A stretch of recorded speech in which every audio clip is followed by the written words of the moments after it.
Bonjour mes amis, on va voir aujourd'hui 7 signes que ton ex est triste sans toi.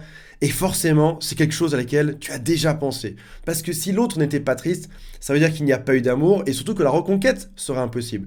Donc je te propose aujourd'hui qu'on analyse ensemble quels sont les signaux les plus fréquents qui montrent que notre ex a un manque et que notre ex est triste sans nous aujourd'hui, juste après le jingle. Le grand amour ne devrait jamais s'arrêter. Je récupère mon ex.com. Avant de démarrer, si vous le souhaitez, abonnez-vous à la chaîne.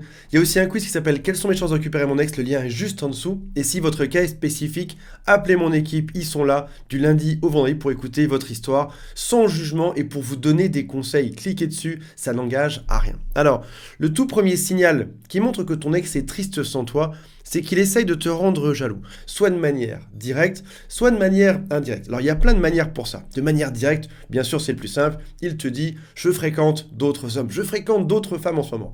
Ça c'est direct, mais généralement ce sera un peu plus subtil. Il va le dire par exemple à tes amis ou à des amis que vous avez en commun. Ou alors il va insinuer la chose. Ou alors il va partir en soirée avec beaucoup de monde, se prendre en photo et le mettre sur les réseaux sociaux juste après, pour te rendre jaloux, pour te faire comprendre que oui, il est parti, il n'est pas content, et en plus il peut se recaser avec qui il veut. Sauf que généralement, quand on fait ça, c'est qu'on n'est pas très à l'aise. Lorsqu'on a besoin de prouver quelque chose ou de montrer quelque chose, c'est qu'on veut surtout compenser de la tristesse qu'on a aujourd'hui. Deuxième comportement qui montre que ton ex est triste, c'est qu'il y a un changement brutal de ses habitudes sur les réseaux sociaux. Ton ex ne postait jamais rien quand vous étiez en couple et tout à coup vous êtes séparés le jour même, plein de photos. Il a une nouvelle vie, c'est génial. Et encore une fois, lorsqu'on en fait trop, lorsqu'on veut démontrer quelque chose, c'est que généralement on n'est pas si heureux avec ça. Ou alors il publiait beaucoup et soudain il ne publie absolument plus rien. Ou alors c'est plein de publications tristes. Ou alors c'est plein de publications heureuses. Quoi qu'il en soit, si tu vois un changement de comportement, c'est qu'a priori ton ex compense quelque chose. Troisième signal que ton ex est triste, c'est qu'il s'inscrit sur des applications de rencontres. Et tu le sais, parce que tes amis célibataires te disent « Waouh, j'ai vu ton ex sur Bumble, sur Tinder et sur tout ce qui existe comme site de rencontres récemment. » Quand c'est trop rapide, c'est souvent qu'on a besoin de se distraire. C'est qu'on a du mal à supporter seul le poids de la rupture amoureuse. On se sent trop triste, on veut compenser, on veut être focus avec notre cerveau sur quelque chose d'autre, ou en l'occurrence, avec quelqu'un d'autre. Alors je sais que quand c'est le cas, généralement on est plein d'inquiétudes, on est même triste, on est même jaloux, on se dit ça y est c'est foutu, il va retrouver quelqu'un d'autre, elle va se mettre en couple immédiatement. Sachez que c'est pas grave, c'est même plutôt bon signe, ton ex a besoin de prendre un peu de bon temps, de se changer les idées, il y a trop de tristesse de cette séparation, il a besoin de penser à autre chose temporairement et ton ex reviendra juste après.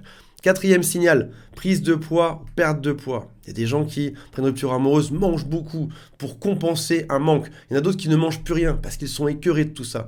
Et finalement, tu peux remarquer que ton ex est en train de changer. Ton ex a perdu 5 kilos ou ton ex a pris 5 kilos.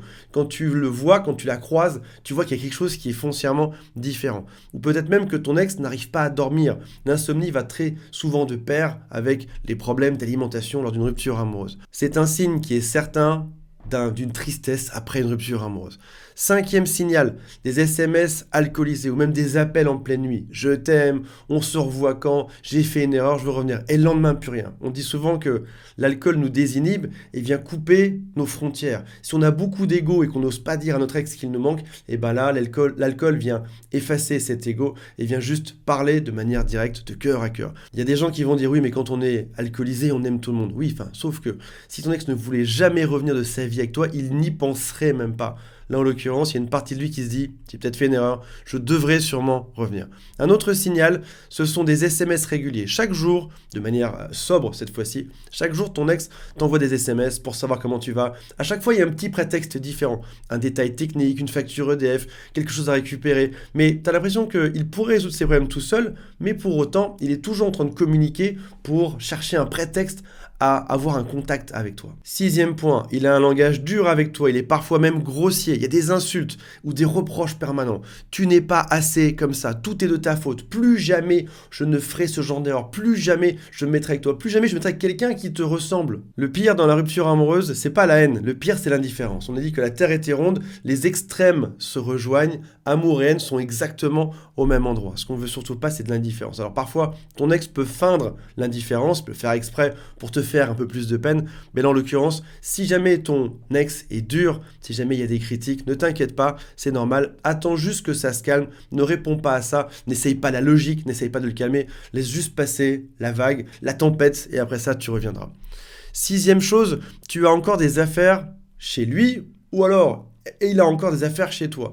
Et on sait que c'est le prétexte idéal pour pouvoir se revoir. Ton ex se dit, le jour où j'aurai besoin, je pourrai appeler mon ex, j'aurai un bon prétexte pour revenir et garder des affaires. J'ai même certains amis qui parfois font exprès de laisser un objet chez l'autre pour pouvoir revenir le récupérer. C'est un très bon prétexte et généralement c'est aussi un bon signal que ton ex n'est pas si sûr.